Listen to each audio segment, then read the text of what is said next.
करवा चौथ व्रत कथा एक पौराणिक कथा है जो विशेष रूप से सुहागिन महिलाओं द्वारा अपने पति की लंबी उम्र और समृद्धि की कामना के लिए सुनी और पालन की जाती है। इस कथा का मूल भाव समर्पण, विश्वास और निष्ठा है। पौराणिक कथा बहुत समय पहले एक ब्राह्मण परिवार में वीरवती नाम की एक कन्या थी जो अपने 7 भाइयों की इकलौती बहन थी। भाई अपनी बहन से बहुत प्रेम करते थे।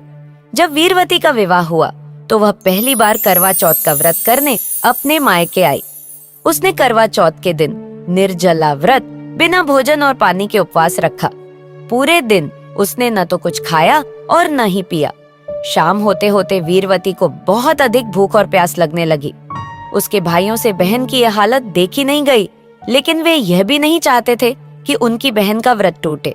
अतः भाइयों ने एक योजना बनाई। उन्होंने एक पीपल के पेड़ पर दीपक जलाकर चांद की रोशनी जैसा दृश्य बनाया और वीरवती से कहा कि चंद्रमा निकल आया है, अब वह व्रत तोड़ सकती है। वीरवती भाइयों की बात मानकर उस नकली चंद्रमा को देखकर अपना व्रत तोड़ देती है। जैसे ही उसने व्रत खोला, उसे दुखद समाचार मिला कि उसके पति की मृत्यु हो गई है। यह सुनकर वीरवती अत्यंत शोकाकुल हो गई। उसे महसूस हुआ कि भाइयों के छल के कारण उसका व्रत भंग हो गया, जिसकी वजह से यह अनहोनी हुई है। अपने पति की मृत्यु से दुखी होकर वीरवती ने दृढ़ निश्चय किया कि वह अपने पति को पुनः प्राप्त करने के लिए कठोर तपस्या करेगी। वीरवती ने कई दिनों तक तपस्या की। अंततः उसकी भक्ति और निष्ठा से माता पार्वती प्रसन्न हो गईं। माता पार्वती ने वीरवती को आशीर्वाद दिया और कहा कि उसका पति पुनः जीवित हो जाएगा। माता पार्वती के आशीर्वाद से वीरवती का पति जीवित हो गया और उसे अपना सुखमय जीवन वापस मिल गया। तब से हर साल सुहागिन महिलाएं करवा चौथ का व्रत रखती हैं, अपने पति की दीर्घायु और सुख समृद्धि की कामना करती हैं और शाम को चंद्रमा को देखकर व्रत खोलती है। इस व्रत को निष्ठा, प्रेम और समर्पण का प्रतीक माना जाता है।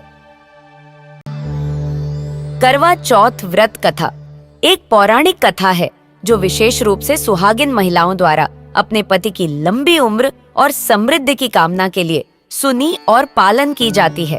इस कथा का मूल भाव समर्पण, विश्वास और निष्ठा है। पौराणिक कथा बहुत समय पहले एक ब्राह्मण परिवार में वीरवती नाम की एक कन्या थी जो अपने 7 भाइयों की इकलौती बहन थी।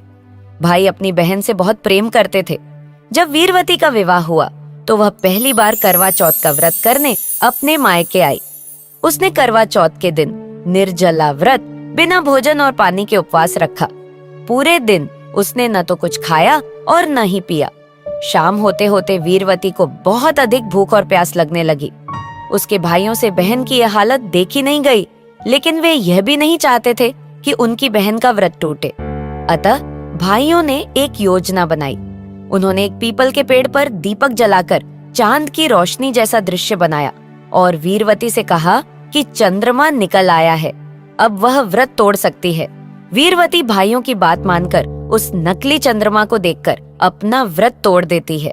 जैसे ही उसने व्रत खोला, उसे दुखद समाचार मिला कि उसके पति की मृत्यु हो गई है। यह सुनकर वीरवती अत्यंत शोकाकुल हो गई।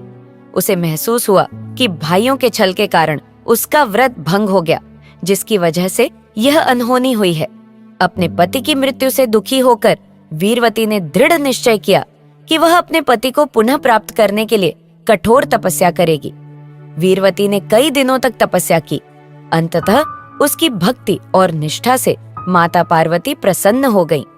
माता पार्वती ने वीरवती को आशीर्वाद दिया और कहा कि उसका पति पुनः जीवित हो जाएगा।